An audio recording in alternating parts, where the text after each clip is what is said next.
Welcome back to episode 4 of In Motion. As you see, it's not just 2 of us, it's 3 of us. Of course, he got a haircut. He looks good. He got his glasses on. He got his coffee. He feeling real hipsterish today, but I like the look, my man, Mark Reed. Pleasure. Special guest.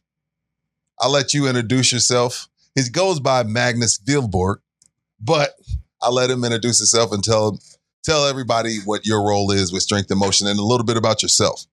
Yeah, nice being here. Magnus Wihlborg, based located out of Sweden. And my journey together with the Strength and Motion started when I met G. Gervin, who after his career, retired, has his base in Stockholm. So we linked up there right around 2015, 16.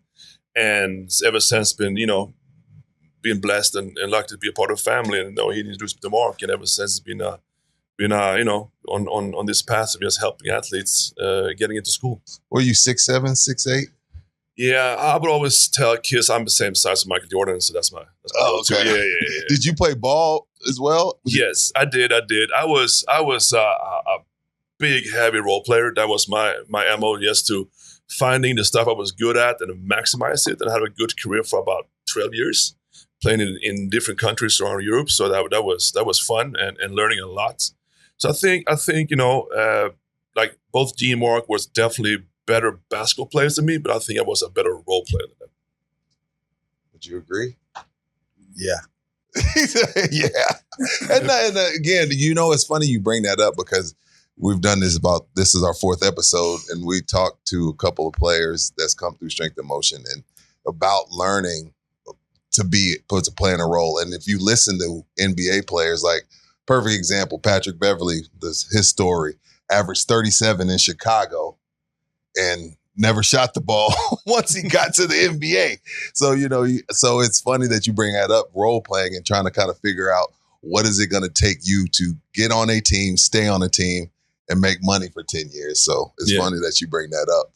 But talk to me about Strength and Motion. I mean, Strength and Motion International is the tag. It's obviously they have the domestic side, but talk to me about, the international side and what y'all got going on. Y'all got 2 teams actually here in San Antonio. Am I correct? Or is it just in Texas? Here in San Antonio. So talk to us a little bit about that, what y'all got going on. Yes, I think our initial idea when we started this with, adding on the international side to it is that we brought European kids over and try to get them in and learn and get a taste for the American school system, the way of playing basketball, right? I would say the biggest difference between international basketball and American basketball is in that age we're looking at, from let's say 14 to 18, 19. Okay. It's that is in Europe is way much more controlled and organized and more tactic, right? While in the US it's more like, hey man, if you're going, you're going. Whoever is clicking or the guy on the team, you just go. A lot of one-on-one, a lot of more ISOs. I would say it's team ball in a different way. I mean, it's still team basketball, but it's in a different setup, different scenario, looks different. Mm-hmm. So for our Europeans, when they got over here, man, it was too quick for them. And then that's what's me and G's mission was just try to bring that American way of thinking into the European system.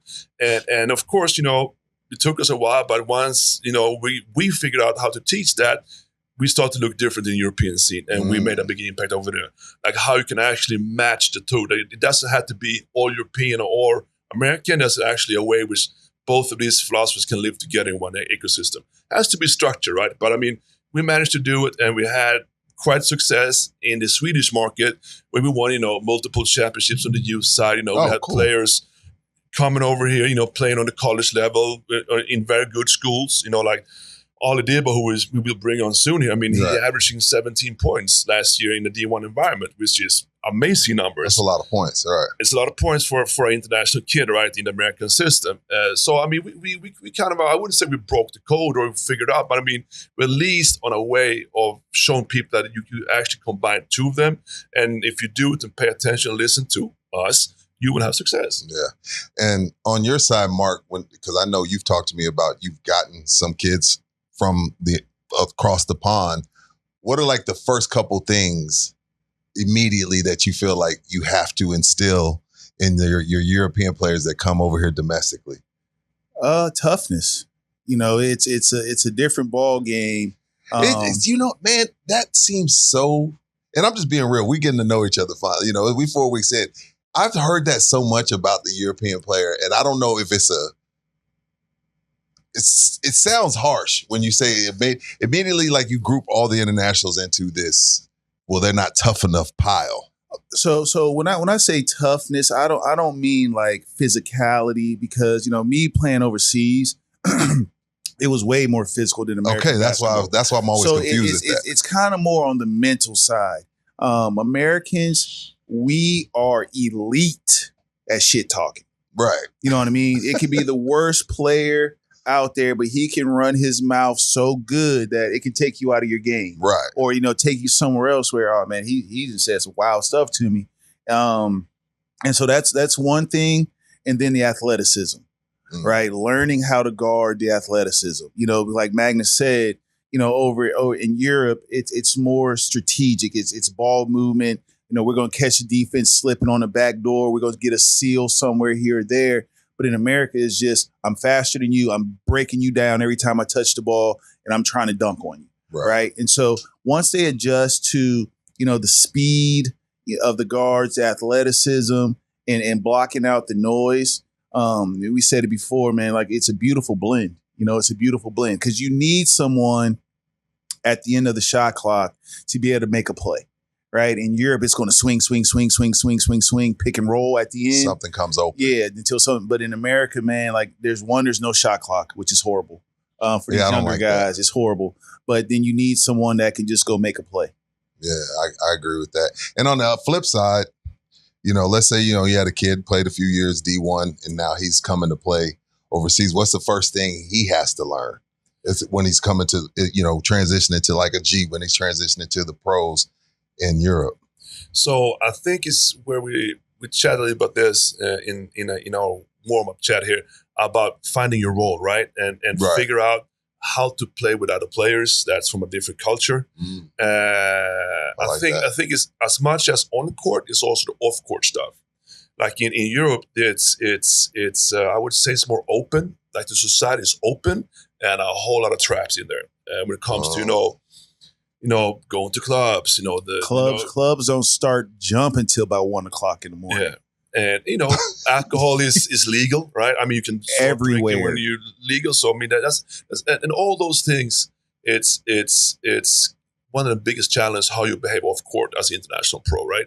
So I think if you can adapt the outside life and learning the onside when it's more like about how to get the teammates involved and be more like a role player, because the local communities, they love the local players. So you need to respect that as a player. So if you come in and you start chucking the ball up and going for 40 each game, you will not last. People will go your own. They don't like that.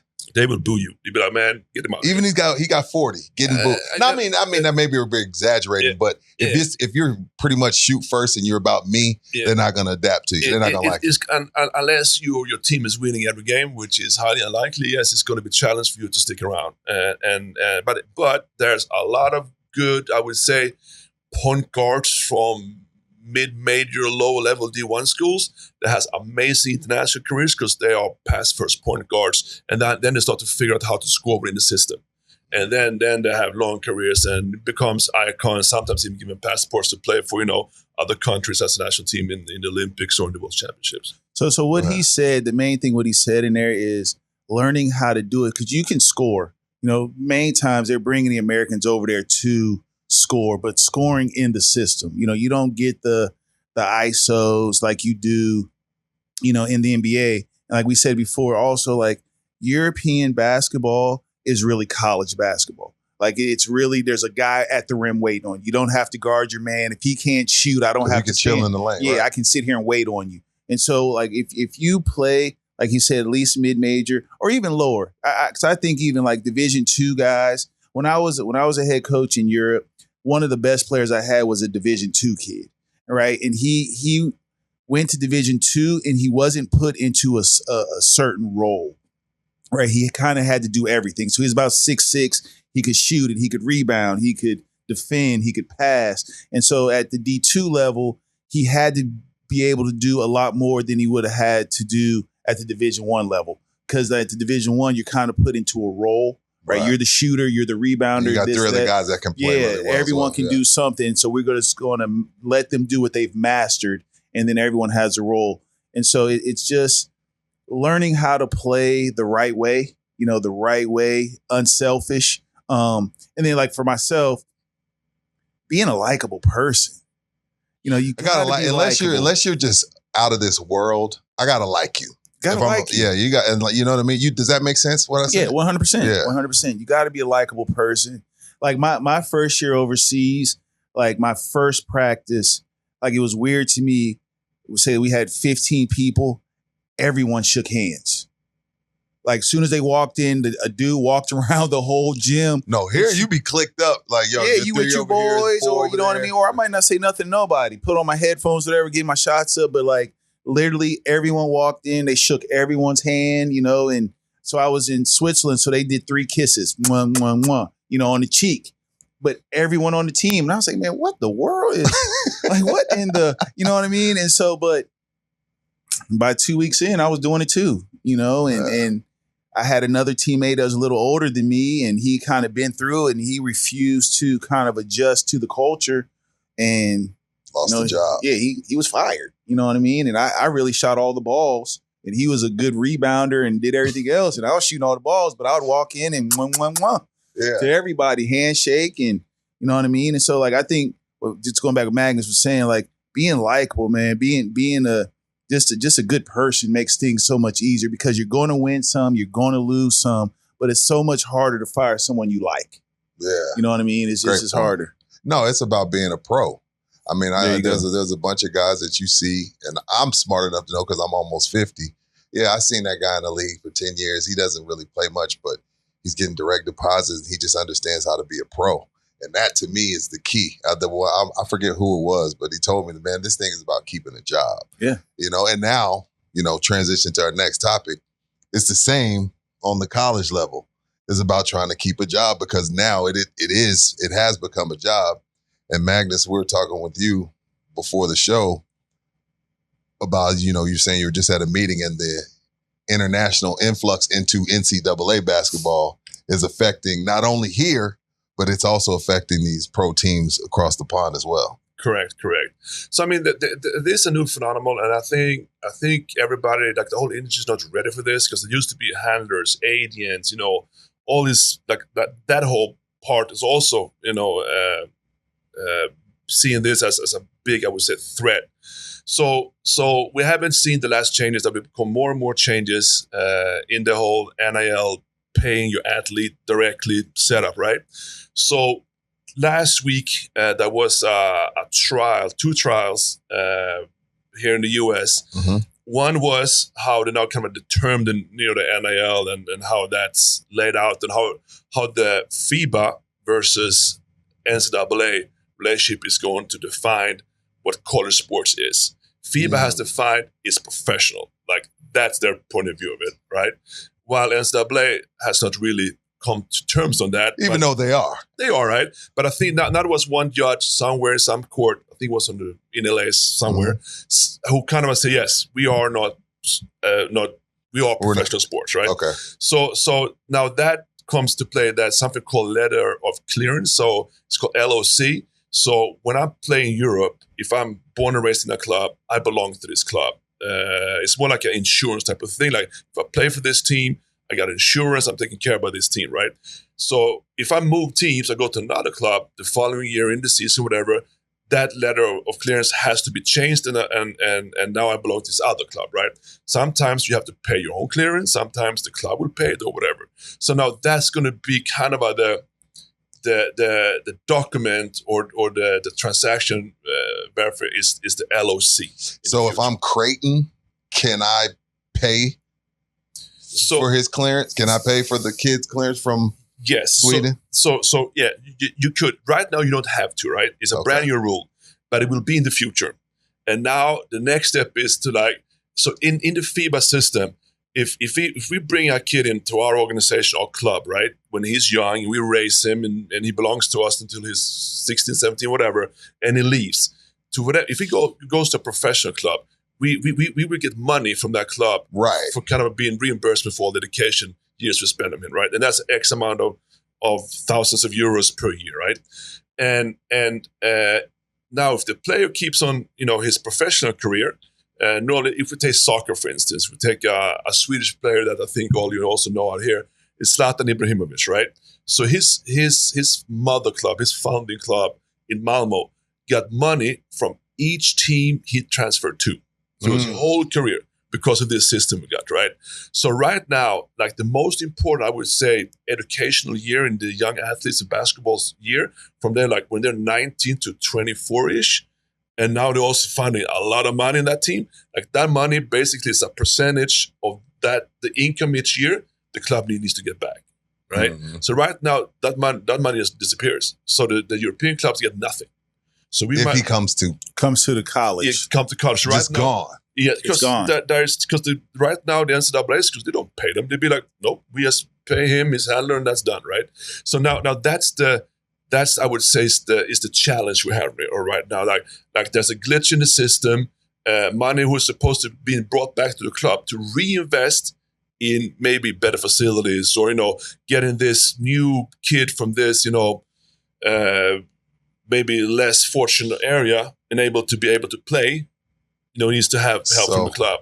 I'm putting on my business hat. If I'm a club, I'm almost going after the NCAA, because now that's like me being Google. I train you for 2 years, and then you go and sign a big contract with Microsoft. So if I'm FIBA, I'm almost a little bit upset with the NCAA, because now I've invested all this money in this kid for the last 2 years. I mean, I appreciate the freedom they're giving these kids, but I'm just thinking as a businessman, I'd be upset with the University of Illinois, who their starting five, I think, is all international players.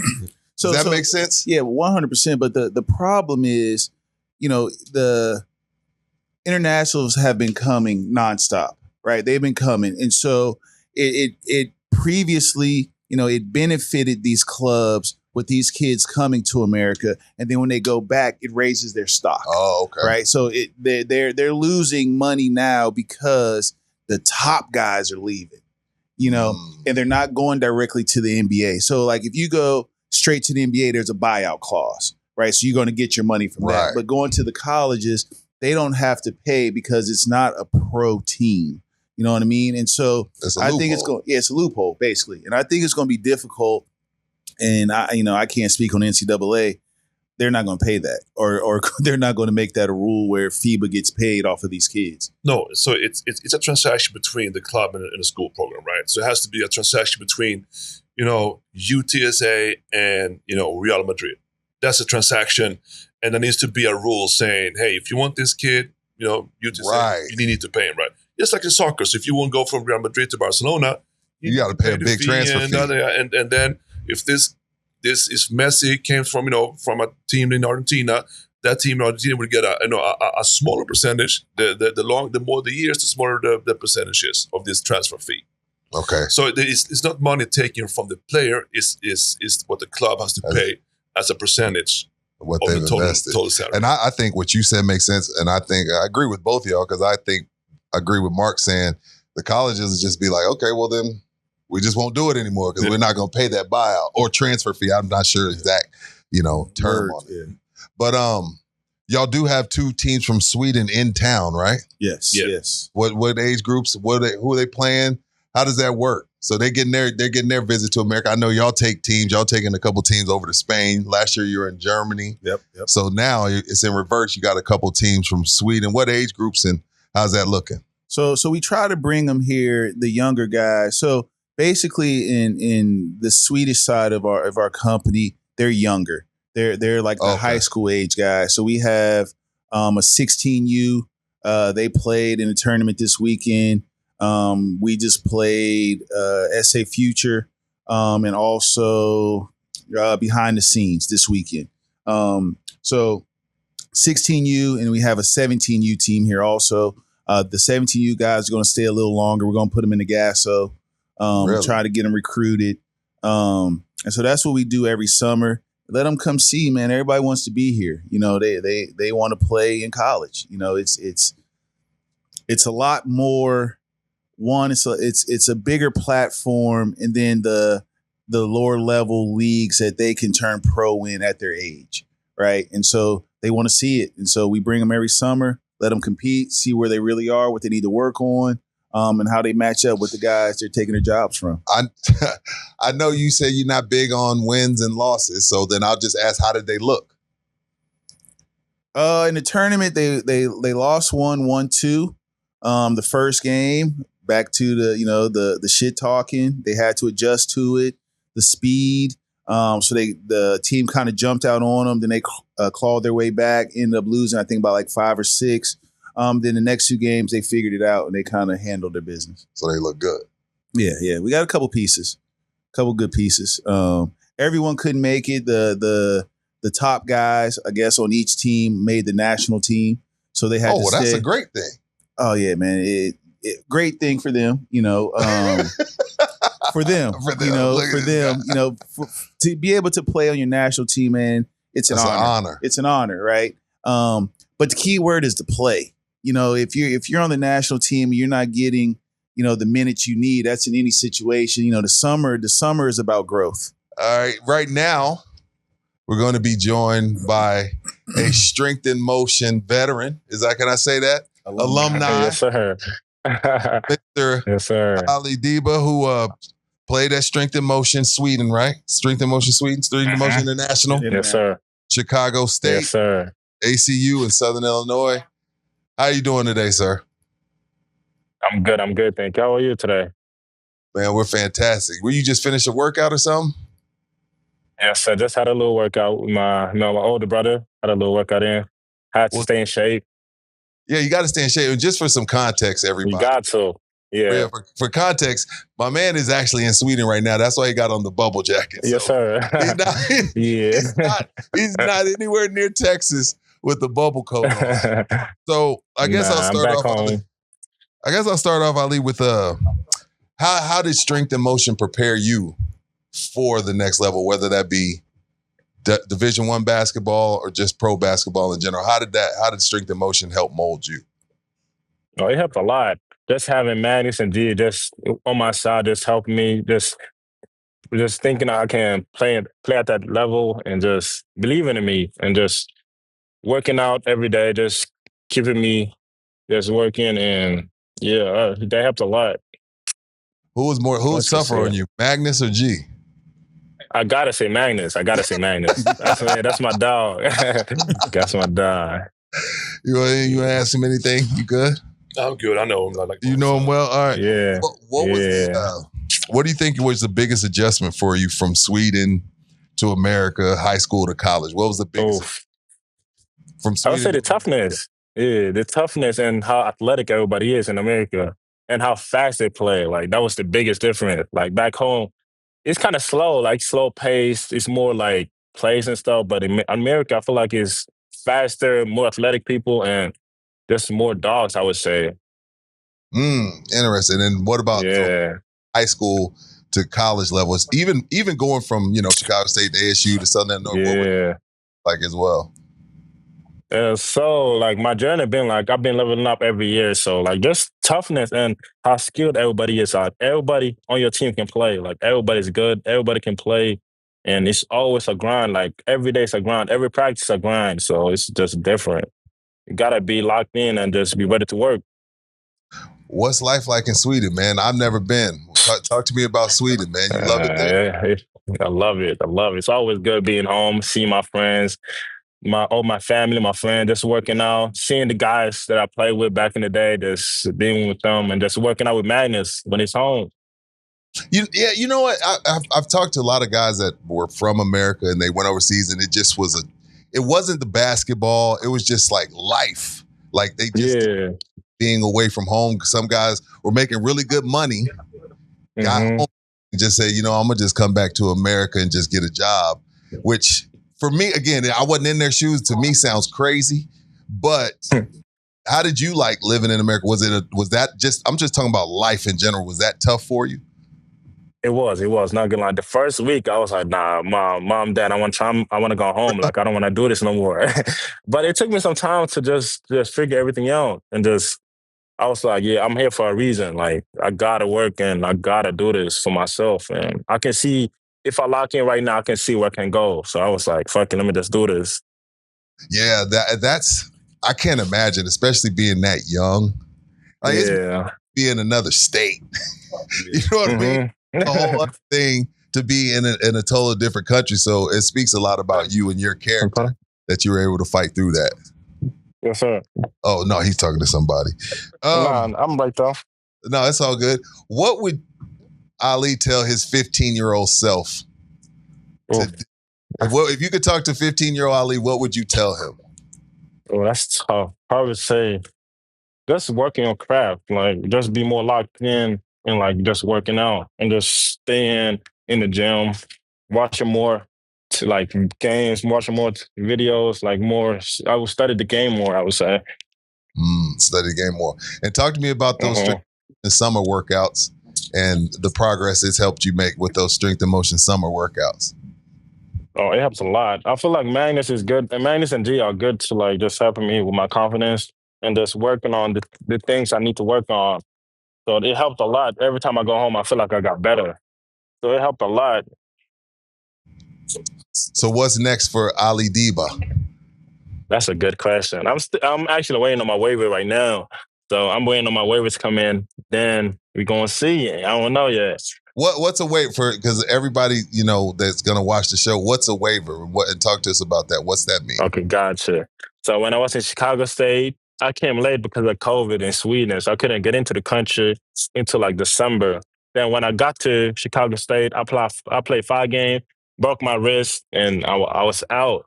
So I'm trying to get my, medical red shirt. I'm trying to redshirt that year because of all the restrictions I couldn't do nothing about. So I'm trying to get that year back. Okay, well, I'll let you get on your way, man. I mean, I appreciate you taking some time. Good luck to you. And again, man, I told a couple of your other strength and motion alumni last week, I would say Jordan, and then you're doing something that 1% of the people in the world get to do. And, don't take it for granted. Keep working. And I don't know you, but I'm happy for you and wish you continued success. Yes, I appreciate you. Appreciate you, man. So I got one question for you. Yeah. Yes, sir. Talk to me. We said it before we went back on the air. How would you rate the other strength and motion guys that you played with? Oh yeah. I need to know that. We're gonna say overall. We're just gonna say on them being prepared and going through what they have gone through with us on their preparation and being ready to play. That's tough. Okay, please name them, and where you played. Yes. Oh, that's tough. I'll probably say Nas because I feel like he went JUCO first. So when I feel like when they got to ACU, he was ready to play. Like he was ready to go. I would say he's number 1, and I gotta go with. They're gonna see this. Now, you don't gotta rank them. You don't gotta rank them like that. We don't want you. I'm just saying, just their overall readiness to play. Did you see a difference in them coming in? Good question. Like you said, Nas played for us. Then he had to do a year JUCO. Then he went to Abilene. Then you played with Jorge. Jorge went D1. Then he had to go to JUCO. Then he went back to D1.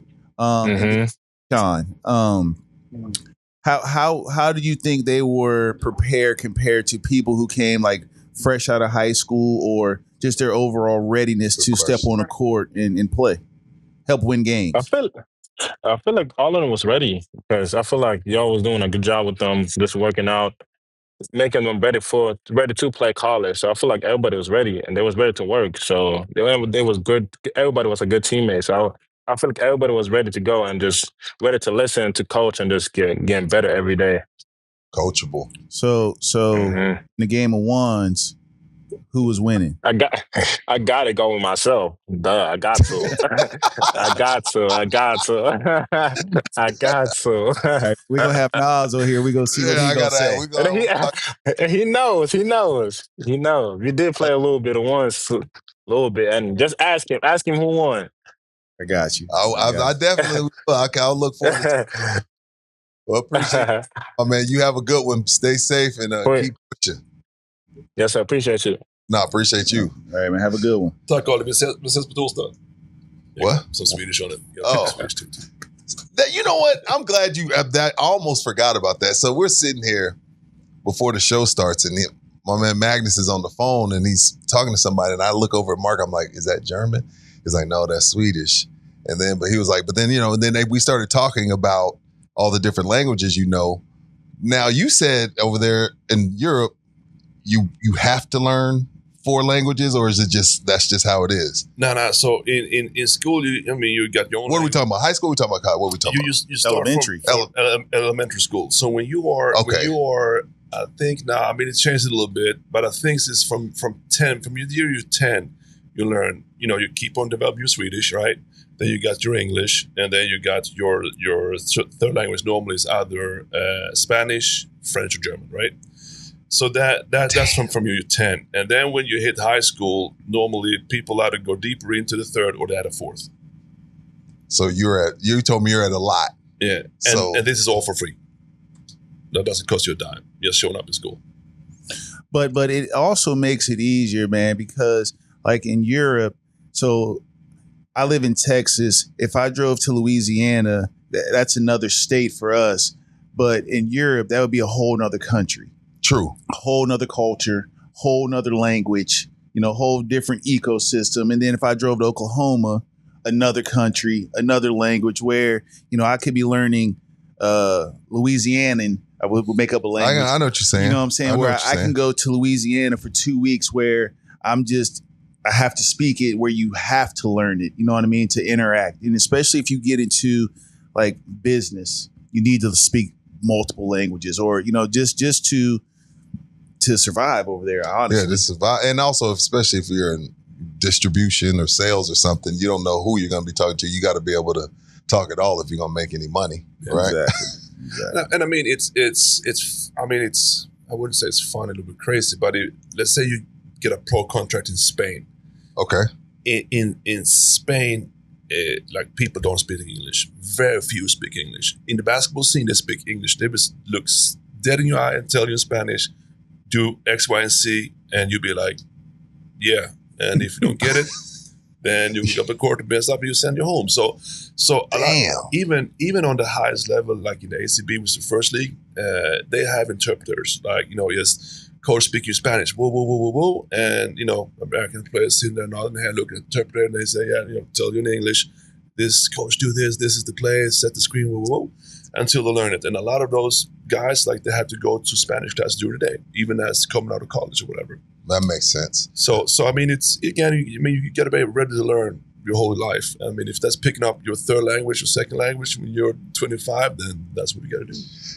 Don't forget to go to snmotion.com. I've asked Mark this. I've asked G this. It's only right I ask you. If, again, we've had kids watch this show and, contact Strength and Motion. Why choose Strength and Motion? Why to? Yeah. I would say what makes us, and this is not a crazy statement, we talked about this, but I guess it's going to be first time officially, we are the #1 post-grad prep school in Texas. Like, that's fact. We can... That's just not, just look at the numbers. Yeah, that's what I'm saying. Mark, show them your shirt, Mark. Go ahead. Stand up. Turn around. Yeah. So, and we got to make sure we make it go. You got to squat now. You got to get in the squat position. Yeah. Okay, now you see all those names? All those names are kids that they have helped get into school, if I'm not mistaken. Is that right? Those are all the scholarships we've had in 8 years. We got to make sure that's a clip, Jose. We #1. I'm saying we.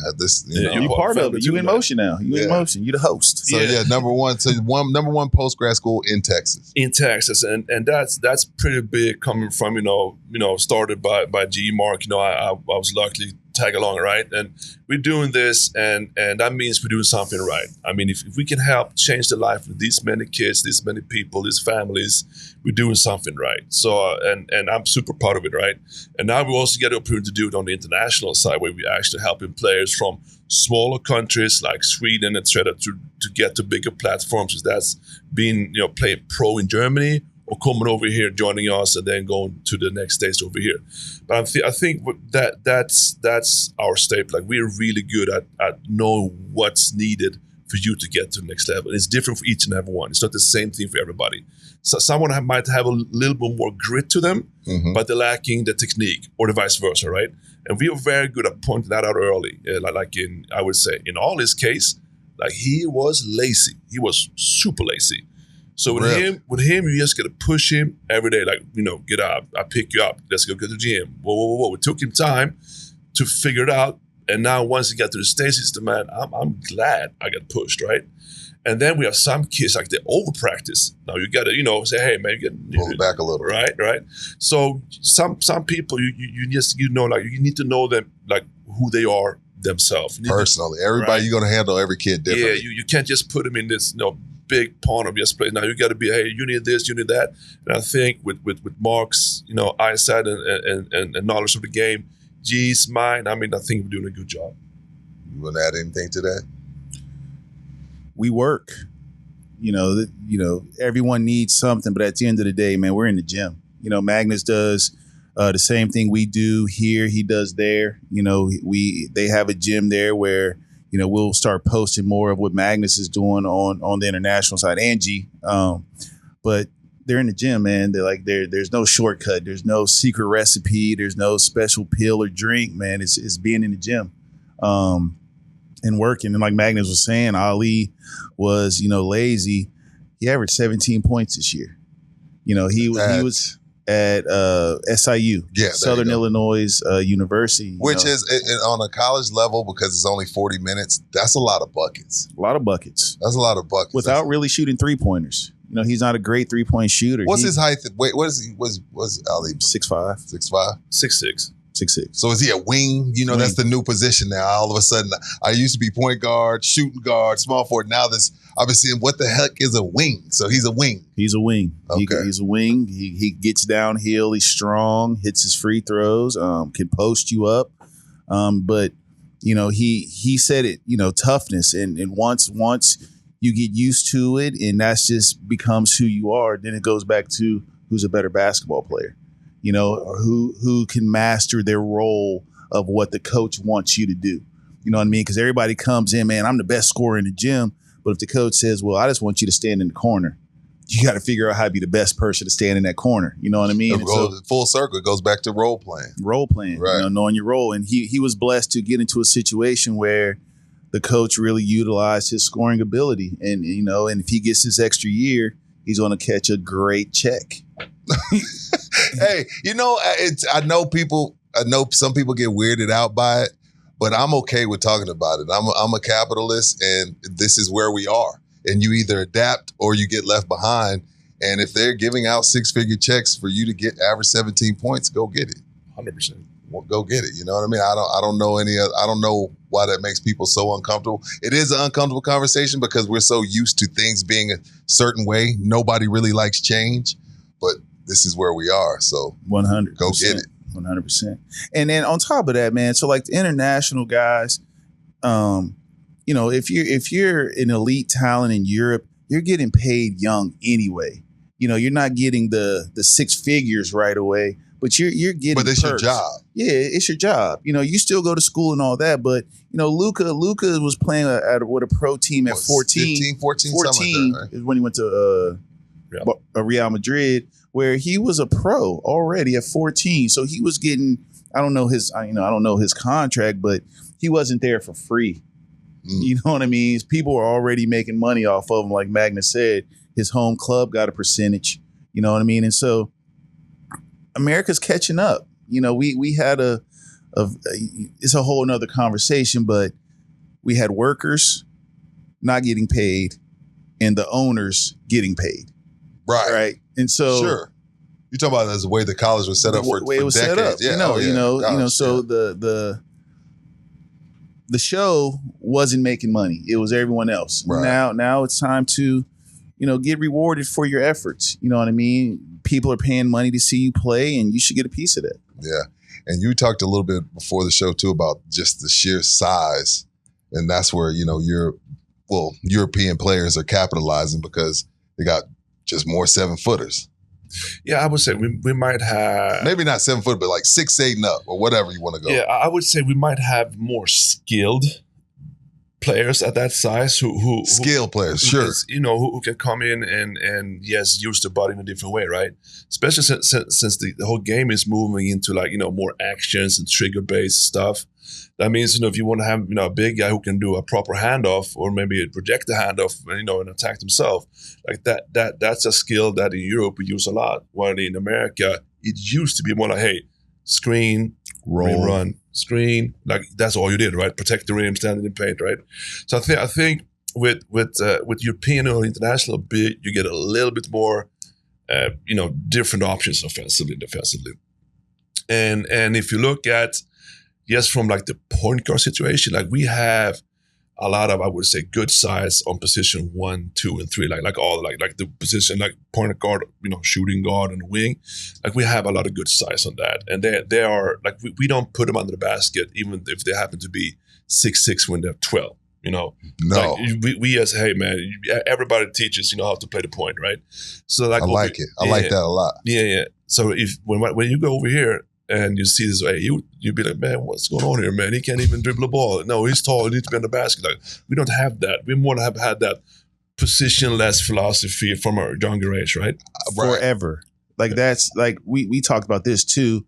Like in these international clubs, man, there's a governing body over it. So AAU, there's really not a governing body. Anybody can play AAU, right? And so in Europe, you have to be a part of FIBA. You have to have a license. Every kid has to stay at a certain club. You can't play on 19 different teams in one season. Really? So, interesting. So when you're in this club, man, the majority of these clubs, man, they have a plan, right? So everyone, doesn't matter how tall you are, and let's say you're 10 years old, everyone has to be able to do 3 things. Right hand layup, left hand layup, shoot free throws. Now you're 11. Now we're going to stretch it out. Everyone has to be able to make 10, 15-foot jump shots. Now you're 12. Now we're going to stretch it out to the 3. And then when you get 14, 15, 16, where, you start have that growth spurt or, your body matures because maybe you were the shortest at 10, 11, and 12. Now you're the tallest at 16 and you can still do all these guard-like things.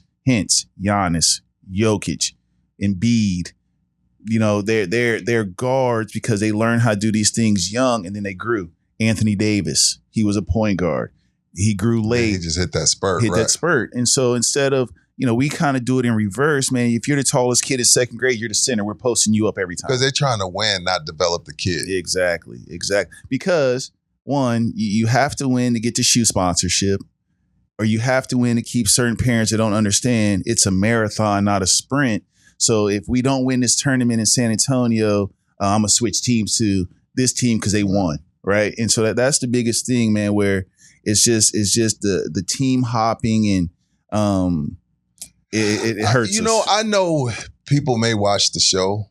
We're 4 episodes in and feel like we tough on American basketball, but there's glaring holes and it's showing up at every level now. Again, we're talking about Shea, you talk about Joker, you talk about Giannis, you talk about Luka. Now they're to the point where we can play the All-Star game, the world versus America. So we're just pointing out the obvious. I know some people don't want to talk about it. It may be seen like we're hard on American basketball, but there's some developmental flaws that need to be fixed or we'll just get passed up in general. At some point, you will get passed up. That's just how I've been viewing it lately. So, yeah, but it's crazy because I think it was the youth 19 or 18. They just whooped everyone in the tournament they just played in. Like the closest game, I think, was 40 points.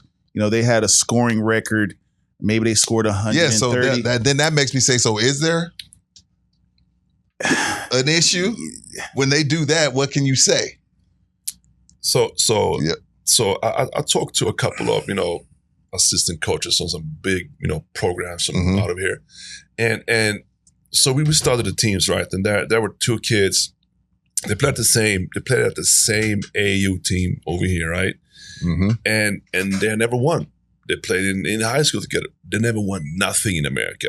They only won when they put the best Americans together in one team. And they get to become a part of something bigger, right?